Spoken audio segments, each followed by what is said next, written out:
We'd been in Key West for fewer than 24 hours and had already heard Jimmy Buffett's Margaritaville more times than we could count. It could be the official theme song of this southernmost point on the continental United States, seemingly playing at every tourist restaurant, bar, and gift shop on this minuscule piece of land, 93 miles, 150 kilometers, north of Cuba.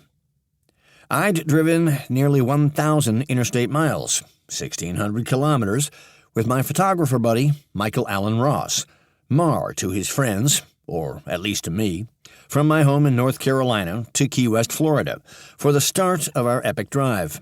It would begin at mile marker 0 on US 1, then roll across the continental U.S., Canada, and Alaska, until we reached the end of the road in Dead Horse, Alaska, some 9,000 miles, 14,484 kilometers north and west from where we started.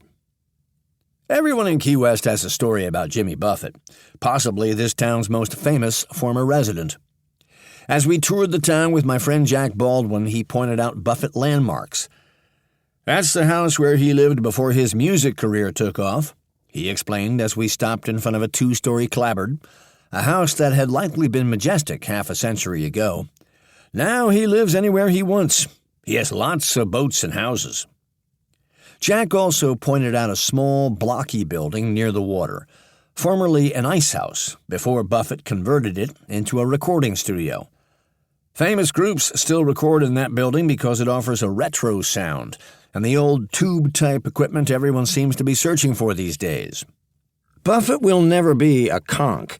That's the name given to Key West natives after the tasty mollusk caught in the area's waters. Buffett was born in Mississippi, and despite his notoriety, and no matter how long he lives in South Florida, he can never be a conch. Neither can Jack, even though he has lived here for 45 years. Newbies like Buffett and Jack will always be thought of as strangers by the locals. Perhaps this humiliation is why Buffett moved back to the mainland. Jack and his wife, Catherine DePue, invited us to dinner at the Hogfish Bar and Grill. This traditional Key West seafood restaurant was within walking distance of Boyd's Campground, our home for 2 nights. The sun was beginning to set, but the Key West air remained so thick and humid that we easily broke a sweat during the 1-mile, 1.6-kilometer walk to dinner.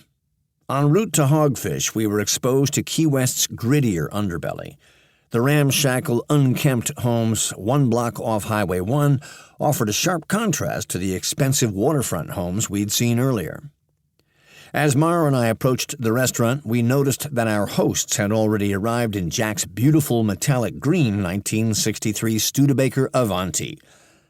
In a funky town better known for its art, music, and food, Jack stands out as one of the island's few car enthusiasts. Restaurant staff and customers left their seats to inspect his stylish ride, which was parked strategically outside the front door. Besides the Avanti, Jack has owned a Chevelle, a Beck Spider, and a C8 Corvette, and now awaits delivery of a new Z06 Corvette. During dinner, Catherine educated us about life in Key West. Catherine is a true conch, having been born and raised there, as was her father. Her mother, Susie Zuzek DePue, originally from New York, became a renowned Key West artist whose colorful artwork was used for Lilly Pulitzer's women's clothing. Susie's achievements granted her honorary conch status. Catherine told us about the deterioration of the carefree island lifestyle she'd grown up with. "The billionaires are pushing out the millionaires," she lamented. "I remember when we heard about the first house that sold for $250,000 in the 1970s. We all thought the buyer had been ripped off. What did I know? Now shacks sell for $1 million. As we walked back to the campground from dinner, I wondered how many of the rough homes we passed had $1 million price tags. To keep listening to this audiobook, I've left you a link in the description so you can do it, at no cost thanks to Audible's 30-day free trial.